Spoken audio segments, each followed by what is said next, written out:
Bearish market तो होगी Monday को, बट वो स्टॉक्स रिकवर कर जाएँ। मंडे को ये भी ध्यान रखिएगा कि मार्केट डाउन तो खुलेगा, बट क्या डाउन खुल के डाउन ही क्लोज करेगा या डाउन खुल के अप क्लोज करेगा। Hello, welcome to another market analysis session.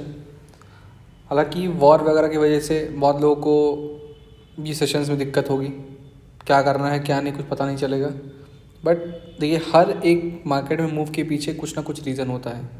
अगर आप हर एक चीज़ को इस समय मिलाएंगे तो आपको सब समझ में आ जाएगा कि एंड के टाइम पे ये 30 मिनट्स का फॉल क्यों आया, क्यों आईपीओ में एक भी क्यूआईबी सब्सक्राइब नहीं कर रहे हैं। आईपीओ सारे नेगेटिव लिस्ट होने वाले हैं इस बार।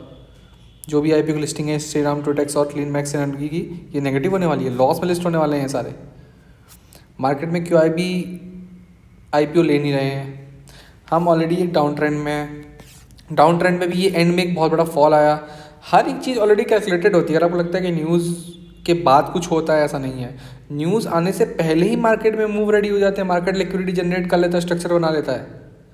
चाहे वो निफ्टी क्यों ना हो, चाहे वो बीटीसी क्यों ना हो, एंड चाहे वो आपका क्रूड क्यों ना हो। क्रूड में भी आज से 2 दिन पहले 26 फेब को एक बहुत अच्छा मोमेंटम मिला था। मोमेंटम के पीछे का रीज़न क्या था? ये क्रूड ऑयल ऐसे थोड़ा मूव करता है, ये क्रूड ऑयल का मूव का तरीका नहीं है। इतनी बड़ी बड़ी कैंडल्स, हर एक जियोपॉलिटिकल चीज़ें एक दूसरे से जुड़ी हुई हैं। आपको समझनी है, न्यूज़ मार्केट में लिक्विडिटी जनरेट करती है, बट उससे पहले एक मार्केट इंटरनल लिक्विडिटी भी बनाती है, तभी वो जनरेट होती है। अब आने वाले टाइम में अगर आप बीटीसी का मेरे से पूछेंगे बीटीसी क्या कर सकता है, देखिए बिटकॉइन तो ऑब्वियसली एक बहुत ही बेरिश ट्रेंड में है। डेफिनेटली बीटीसी में काफ़ी ट्रेड मिले, सैटरडे संडे ऐसा टाइम होता है जब बीटीसी में ट्रेड्स नहीं मिलते, बट इतना हाई वॉलेटिलिटी होने के कारण बीटीसी वगैरह भी आपको सैटरडे संडे को भी अच्छे ट्रेड्स दे रहे थे। यहाँ पे अच्छे ट्रेड्स मिले। हाँ, वॉर का जो ये ट्रेड इतना बड़ा गया, ये वॉर की वजह से था। कोई बोले कि मैंने इसको प्रेडिक्ट कर लिया, जहाँ गिरने वाला था। अगर कल को कोई आपको मिलेगी जिसमें मैंने पुट होल्ड किया था, क्योंकि भाई मुझे पता था वॉर होने वाली, तो किसी को नहीं पता था। और हम निफ्टी में भी एक बहुत ही इंपॉर्टेंट जोन में थे। अब वो जोन भी हो सकता है मार्केट तोड़ दे, हो सकता है ईएमडी प्रोफाइल भी फेल हो जाए, अगली प्लान की तरफ मूव करे। अगला प्लान क्या? बट इतनी बड़ी गिरावट नहीं होनी चाहिए। अगर वॉर एक्सेलेरेट करती है और बढ़ती है तो भी ध्यान रखिएगा, ये अपॉर्चुनिटी होगी अच्छी जगह इन्वेस्ट करने की, अच्छे स्टॉक्स। मंडे को ऐसे स्टॉक्स देखिएगा जो रिकवरी कर रहे हो, जो बहुत इंपॉर्टेंट पॉइंट है। ऐसा पहले भी हो चुका है। मार्केट इतने बड़े गैप डाउन के बाद अगर आप यहाँ देखेंगे, जब ट्रम्प ने टैरिफ लगाया था 7 फेब को, तो अब क्लोज हुआ है, डाउन खुला है लेकिन क्लोजिंग अप की है। चाहे ये वो टाइम हो, चाहे आपका ये जब हमारा इंडिया पाकिस्तान का वॉर का टाइम चल रहा था वो हो, डाउन तो जरूर मार्केट खुला बट क्लोज अप किया। इससे आपको काफ़ी नॉलेज मिलेगी।